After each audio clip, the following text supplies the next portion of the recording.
Remember to subscribe so you don't miss out on more awesome content. Hey everybody, just a quick update. I'll be gone for about a week and a half, and I won't be back until the Monday after this coming Monday. But when I do get back, I have some Battlefront 2 content planned and some more Rebel stuff planned. So, yep, definitely stay tuned. Anyway, on to the Rebel talk. OMG, so many Rebel episodes, and I just caught up. You didn't think I was gonna not talk about this season of Rebels, did you? Out of all seasons?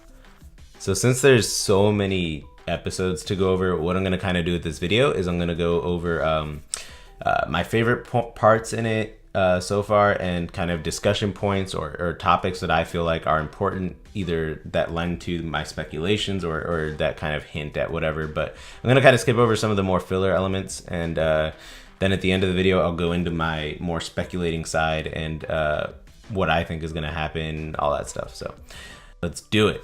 So first off, the season premiere episodes were actually pretty cool, and it definitely set the pace for what I think season 4 was kind of trying to do, and that's it had a lot of increased action than what we were used to. It definitely took me by surprise. It was definitely awesome to see some of that more closer style to the movies, as far as like, than what we were used to, because before it was a TIE fighter shooting a blaster cannon once every 10 seconds. This is just back kind of to the movies. Everything shoots a lot faster. It's definitely a lot more intense and fast paced. But while the premiere was good, in my opinion, there's not too much of a talking point there. There's not too much to discuss. There wasn't anything. It was kind of done afterwards, besides for the fact that, Duchess Satine's sister, you found out she's alive and well, and that was pretty cool. So, but other than that, nothing really about that first premiere double episode feature that really struck me as important. Then the Saw Gerrera episodes were next, and they were pretty cool because they did some tie-ins to Rogue One, and to the Death Star project, and Jeddah, and just kind of seeing how Saw linked up his path to end up on Jeddah, as we know, as we saw him in Rogue One. So that was pretty cool, just for some tie-ins. Of course, he still has to come back because we have not seen how he got injured yet, and I'm pretty positive that's where we're gonna see him get injured, is in Rebels. I'm hoping so, because it's still a complete mystery. But besides for Saw, these 2 episodes actually had a lot of things that were kind of important, and it actually made me hate Mon Mothma for how she is now. Like, damn, she's so frustrating. First off, everything Saw says about her is true. Her lack of action and everything, and when Saw points this out to all the rebel troops on Yavin 4, she pulls the complete Emperor Palpatine and censors the hell out of him. He shuts him right off. What? That's literally something Palpatine would do. You talk about being better than the Empire, Mon Mothma, and then you go and literally do something Palpatine would do? What? We also see some important character development in Kanan and Ezra, as far as disaligning with the rebellion, and specifically Mon Mothma's side of it. Ezra, because the politics are too slow, he wants to help his hometown Lothal, and he promised them he would come back, but the politics surrounding it are too slow for his pace. And Kanan, he's not seeing the path, and he kind of just seems like he's there for Ezra and Hera, and that kind of, you got that sense last season in season 3, so that's kind of a more continuing thing, but you can definitely sense it now that he's just not really there for the rebellion anymore. He's just there for the people around him. And once again, we also see Ezra lean towards Saw, because of his method of getting results is way more preferable to him than Mon Mothma's politics. And after Saw betrays him again, though, he kind of leans away from him again, but the fact that he is disaligning even more so, especially because of Mon Mothma's way of running things, is definitely, a big deal in his character development. He's just not feeling the rebellion right now. I really like the Death Star tie-in and the Jeddah info on this one, as well as the Kyber crystals, as far as like how Ezra can hear them. That was pretty cool. And you could tell they're so close to finding the Death Star, but you know they can't find it yet. You know they can't find it, so it's so close.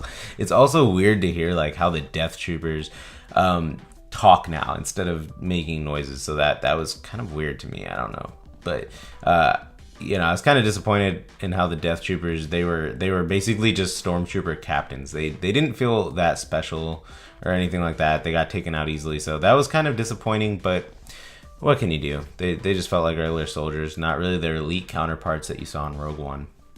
But like I said, I loved the character development and the tie-ins. It was all good. So that part definitely amazing for those 2 episodes.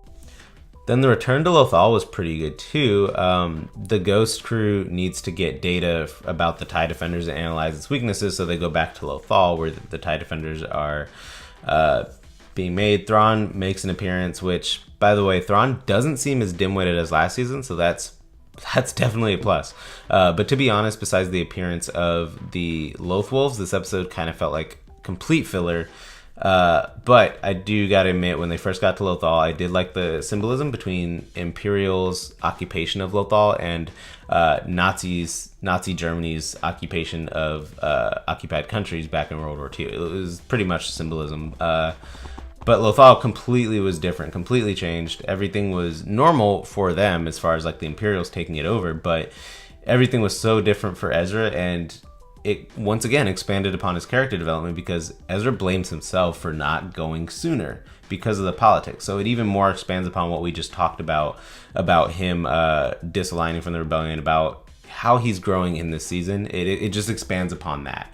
But there's not too much I found noteworthy about these 2 episodes, although the episode did end with the Lothwolf saying doom to Ezra, and it was an ominous feel. It was we didn't know what it meant at the time. I thought it just meant the doom that was coming to the rebels, but it actually finds out a couple episodes later that the Lothwolf was talking about Kanan, Caleb Doom, his real name. That's what he was saying. So that was a big interesting turn of events for me, because I saw that theory and I was like, it's probably not doing that. It's talking about their doom. So yeah, that was a surprise for me. Which, speaking of which, the next 2 episodes introduced Rook, Thrawn's personal assassin and bodyguard, although it doesn't really say bodyguard, but right now he's just an assassin. So although Rook's screen time was short and primitive, very primitive, the episode did have a lot of foreshadowing and a clear "this is the end" type feeling to it. The Lothwolves here played a bigger part than anything else. They have the most to talk about, and for some reason they're very tied to Kanan. And we find out, though it's pretty much assumed, that they have a deep-rooted Force connection. So their home even seemed like a Jedi temple when they were going through it, and they transported the crew across the planet as if through a hyperspace jump. That's also when Kanan explains that Doom is his real name, and we don't know why right now the wolves are connected to him. Maybe it's because he's going to die soon. Animals always seem to sense that. It almost seems a shame that he has to go, since Chimera just became a thing now. Yep, it became a thing. That's probably going to be a bigger takeaway on Twitter than the ominous foreshadowing and the death of the rebels and all that stuff. Speaking of foreshadowing, the next episode where they steal a World Devastator, yes, they called it a crawler, but I call it a World Devastator because that's exactly what it is. For the long-range transmitter, was definitely filler. But there was one thing. I wanted to talk about Ezra letting the captain fall to his death, because that seemed to me like a bit of a foreshadow, especially the way the scene hung after and the music that went along with it. Now, people are saying it's not very Jedi-like to let that happen. I totally disagree with that. How many people has Ezra killed? How many times have Jedi killed people? It's nothing new at all, to be honest. I don't understand why people are pointing out this specific incident. Maybe it's because he had time to try and save him, but honestly, Ezra isn't a real Jedi. That seems to be a thing people don't actually realize. He's a Force user trained by a real Jedi, and his personality and traits are more aligned with a gray Jedi than anything, because he wasn't brought up in the temple. He wasn't raised without emotion. He has all of that, and so again, even comparing him to a Jedi standard is a bit pretentious. But anyway, like I said, this season of Rebels definitely had a way darker feel to it and a lot of ominous foreshadowing, which honestly could be just on purpose to mess with us for the most part, because according to Forces of Destiny, Sabine meets Jyn Erso, so we kind of get the feeling Sabine lives through this, and well, since Filoni said that Rebels will end right before the major events of Rogue One, you know, that kind of lends credence to that theory. So really, all that's left to worry about are Kanan, Ezra, Zeb, and Ahsoka. Yes, Ahsoka was said that she'll be making a return, so we're just kind of waiting. I don't know if she has something to do with the wolves or not. I'm not gonna say anything about Ahsoka because there hasn't really been any kind of clues as to where or what she's doing yet so far. But yeah, I'm starting to see the paths here with Ezra's character development, that he puts this in the past and walks away, kind of like Yoda. He's fed up with the politics. He wants to help his friends, but he's not like Hera in the sense that he's a galaxy saver by ideals. I feel like, especially if Kanan were to die, he would walk away from it all, like, you know, kind of like Ben Kenobi did, and just be neutral and try to forget about the pain and live out his life.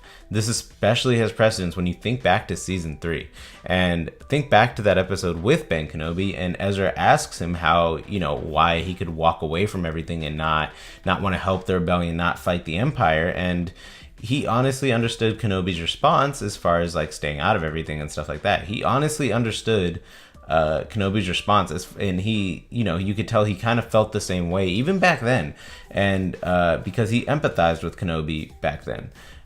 So I definitely think that holds a lot of weight as to like how Ezra's feeling and how, you know, how he's going to develop and what he's, you know, kind of going to do or feel. I do believe Kanan will die just because that's kind of how these things, you know, are written. That's typically how the writing goes for this stuff. But I mean, it also makes sense just because he would be the catalyst for Ezra walking away. He would be the catalyst for Hera burying herself in the rebellion and burying herself in the work that she does. You know, it would also explain the Loth Wolves' kind of obsession with him, as they can probably sense, you know, those things. And Kanan definitely has a different aura about him, as far as like, he seems to know something big is coming, and he seems even more at peace with things at the moment than he's ever been. He's definitely transcended into kind of the Yoda Zen-like Jedi now, for the most part. So, I mean, I don't know, maybe he knows something's up, but it just seems, yeah, it just has all that feel to it, like it's at the end. And whatever happens, this season is shaping up to be definitely one that ends with a bang. What was your favorite episode so far? What's your prediction now that we've seen some of the season? Let me know in the comments, and I'll see you guys next time. Bye.